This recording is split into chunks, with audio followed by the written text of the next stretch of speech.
Assalamualaikum warahmatullahi wabarakatuh.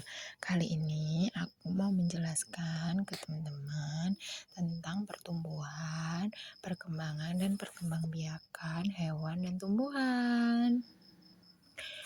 Oke, yuk simak. Sebelum kita mulai ke materi, perkenalkan dulu namaku Yulinda Sari dengan NIM 8603038825 dari UT Salut Kalirejo. Kali ini aku dapat tugas di mata kuliah praktikum IPA di SD. Selamat menonton ya. Oke, bagaimanakah hewan dan tumbuhan bisa bertambah besar? Selanjutnya, apa yang membedakan pertumbuhan hewan dengan tumbuhan ya? Yang ketiga, bagaimana hewan dan tumbuhan bisa bertambah besar? Dari 3 pertanyaan itu, kita akan bahas satu persatu. Yuk kita simak. Nah, tujuan pembelajarannya adalah menjelaskan proses pertumbuhan pada hewan, menjelaskan proses pertumbuhan pada tumbuhan, dan yang terakhir memahami faktor-faktor yang mempengaruhi pertumbuhan makhluk hidup. Apa sih pertumbuhan hewan itu? Pertumbuhan hewan adalah proses peningkatan ukuran dan massa tubuh seiring waktu, dimulai dari tahap embrio hingga dewasa. Nih, ada loh contohnya atau tahapannya. Yang pertama itu ada telur. Telur menetas jadi ulat.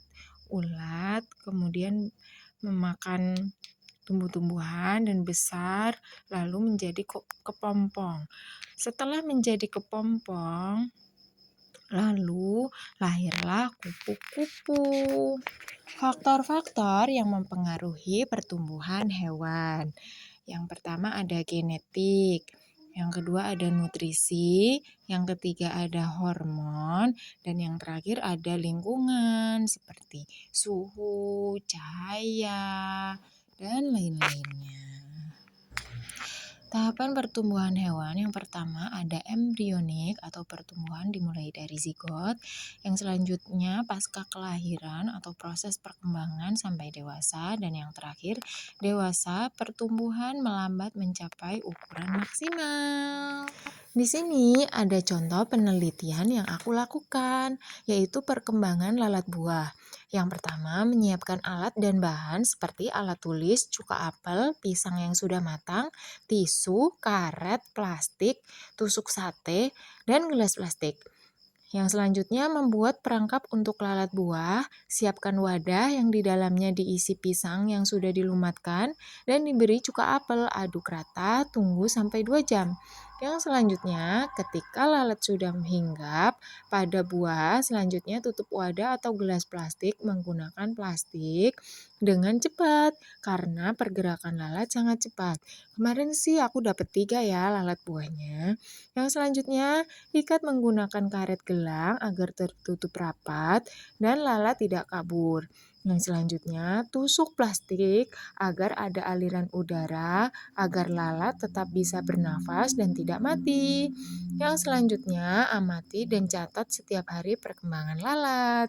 Yang selanjutnya, biasanya di hari ketiga penangkapan lalat akan bertelur. Dan yang selanjutnya di hari keempat sampai kelima lalat menjadi pupa. Yang terakhir di hari ke-6 sampai ke-7 lalat menjadi larva dan berkembang menjadi lalat dewasa. Menyenangkan sekali loh mendapatkan penelitian ini. Pertumbuhan pada tumbuhan. Pertumbuhan pada tumbuhan adalah proses bertambahnya ukuran akar, batang, dan daun seiring waktu yang memungkinkan tumbuhan menjadi lebih tinggi dan besar. Faktor-faktor yang mempengaruhi pertumbuhan pada tumbuhan. Yang pertama ada genetik, yang kedua ada cahaya matahari, yang ketiga air, yang keempat nutrisi tanah, dan yang kelima suhu.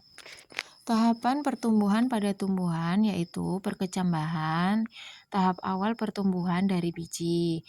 Pertumbuhan primer memanjang ke atas dan ke bawah, batang dan akar. Pertumbuhan sekunder, pembesaran batang dan akar. Pertumbuhan primer pada tumbuhan terjadi pada tanaman Berkayu bertujuan untuk menambah diameter batang dan akar, dipengaruhi oleh aktivitas kambium. Pertumbuhan sekunder pada tumbuhan merupakan pertumbuhan memanjang yang terjadi di titik meristem, apikal atau ujung akar dan batang, berfungsi untuk memperpanjang tumbuhan. Perbedaan pertumbuhan hewan dan tumbuhan, yaitu pada hewan pertumbuhan berhenti setelah dewasa. Kalau pada tumbuhan, pertumbuhan bisa terus berlanjut sepanjang hidupnya. Percobaan yang aku lakukan yaitu menyiapkan alat dan bahan, ada air mineral, ada gelas, ada kacang hijau, ada tisu, ada alat tulis, dan penggaris.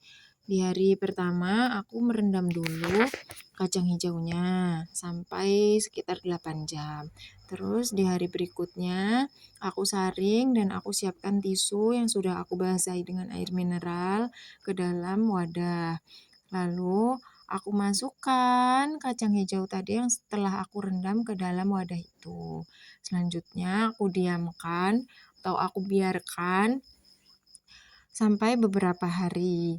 Di beberapa hari itu aku amati selalu. Di hari pertama itu mulai tumbuh kecambah. Di hari kedua tumbuhlah batang, terus semakin panjang, dan di hari keempat itu akar dan semakin panjang. Lalu di hari kelima tumbuhlah daun. Semakin hari daunnya semakin hijau.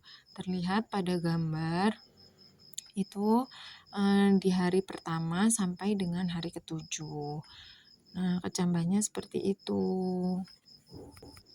Oke, sekian penjelasan dari aku. Semoga kalian semua yang menonton dapat menambah wawasan mengenai pertumbuhan, perkembangan, dan perkembangbiakan pada tumbuhan dan hewan. Wassalamualaikum.